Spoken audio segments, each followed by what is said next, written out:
plus. On peut avoir un... S'il vous plaît. C'est ouvert. S'il vous plaît. S'il vous plaît. De l'eau. Bon. Monsieur le ministre, cher Jean-Baptiste Lemoyne, mesdames et messieurs les parlementaires, mesdames et messieurs les hautes autorités, je ne vais pas toutes les énumérer, et surtout, chers Bordelaises, chers Bordelais, chers touristes présents sur nos quais aujourd'hui pour cette inauguration de la... Pas 20e, mais 20 ans, c'est la 20e 20e, mais des 20 ans, c'est pas tout à fait la 20e, 20 ans de la fête du vin. 20 ans, c'est la jeunesse, c'est la vitalité, bien sûr, c'est le soleil qui est de la partie. C'est toujours beau à Bordeaux, monsieur le sénateur de Lyon. Alors, est-ce qu'il faut faire la fête? Oui, il faut faire la fête. Je sais bien que le monde est difficile, qu'il est dangereux, qu'il est lourd de menaces, et la première d'entre elles est évidemment la menace terroriste. Je sais aussi que la vie quotidienne n'est pas facile pour tous nos concitoyens, elle est parfois même rude et âpre. Ce n'est pas une raison pour ne pas faire la fête, parce que la fête c'est le rassemblement, c'est la convivialité, c'est le partage, toute génération et tous milieux sociaux confondus, et nous en avons apporté la démonstration ici depuis des années sur les quais de Bordeaux. Alors je voudrais féliciter les organisateurs, et notamment la cheville ouvrière de cette fête, qu'à ça toute l'année, Stéphane Delot, qu'on peut applaudir, bien sûr, mon adjoint chargé du tourisme, qui met beaucoup de cœur. Féliciter tous nos partenaires, et ils sont nombreux, il les citera peut-être tout à l'heure. Féliciter aussi les forces de l'ordre. J'ai parlé tout à l'heure de la question du terrorisme et de la sécurité, notre collaboration avec le préfet de la Nouvelle-Aquitaine, qui est retenu par le président de la République Rochefort, donc il ne va pas être parmi nous ce soir. Et cette collaboration a été très fructueuse pour assurer de bonnes conditions de sécurité. Et puis, remercier nos hôtes cette année, ces magnifiques bateaux qui sont à quai sur le port de la Lune et qui nous font tous rêver du temps où ce port de la Lune était couvert de voiles.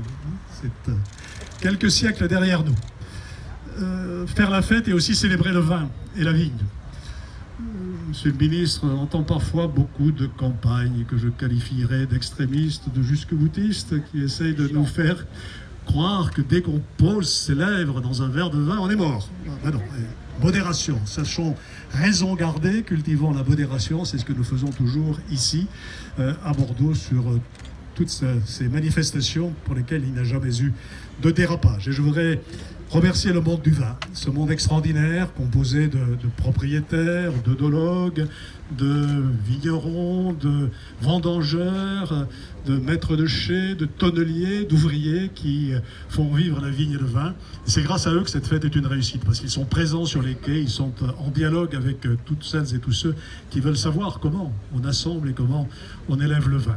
C'est une profession qui conserve des traditions, mais c'est aussi une profession qui sait s'adapter au monde moderne. Et je voudrais saluer les efforts qui sont faits sous l'impulsion du CIVB, notamment pour prendre en compte le réchauffement climatique, prendre en compte aussi, monsieur le président de la région, je croyais que vous étiez toujours à Rochefort. Donc, voilà. Pour une fois, vous avez pris un hélicoptère, c'est ça? Salut, Alain. Voilà. Donc, j'étais en train de remercier ce monde du vin qui sait s'adapter, et qui est aussi, monsieur le ministre, chargé auprès du ministre des Affaires étrangères du rayonnement de la France à l'étranger, qui est aussi un vecteur extraordinaire de rayonnement. Je crois que nous allons signer un accord avec le Conseil des Grands Crus de Bordeaux qui permettra à nos ambassades de promouvoir encore mieux qu'elles ne font jusqu'à présent cette excellence française qui s'incarne notamment dans nos vins. Et puis enfin, cette fête du vin, c'est aussi Bordeaux quand même. C'est l'occasion pour nous de dire l'amour que nous portons à notre ville. Là aussi, je sais que les choses n'ont pas facile. On a recensé le nombre de travaux en cours dans la ville, il y en a plus de 1500. Donc c'est difficile. Ça me ramène 15 ans en arrière, lorsque nous avons lancé les 3 lignes de tramway, où Bordeaux était quasiment invivable. Et puis 10 ans après, tout d'un coup, les Bordelais ont découvert la transformation de leur ville et en ont été heureux. Je pense que les mêmes causes produiront les mêmes effets après ce moment un peu difficile, que Bordeaux continuera à s'épanouir et à s'affirmer. Ces travaux, ils sont faits bien sûr pour rendre la ville attractive, pour accueillir nos hôtes venus de toutes les parties du monde, mais surtout pour améliorer la vie quotidienne des Bordelaises et des Bordelais. Globalement, ils sont heureux de vivre ici. Ce mot globalement est toujours traître. C'est pas le globalement qui compte, c'est le détail. Donc, sur le détail, ils ne sont pas contents. Mais globalement, ils sont contents. Voilà. Et donc, nous sommes tous heureux de vivre dans cette ville où l'esprit qui règne, qui est un esprit de respect, de compréhension, de modération les uns vis-à-vis des autres, de tolérance aussi, et la marque de fabrique de Bordeaux. Alors, merci d'être parmi nous pour cette inauguration, merci à toutes les personnalités de s'associer à cette fête et de contribuer à faire son succès. Vive le vin, j'assume, vive Bordeaux et vive la vie! Oui.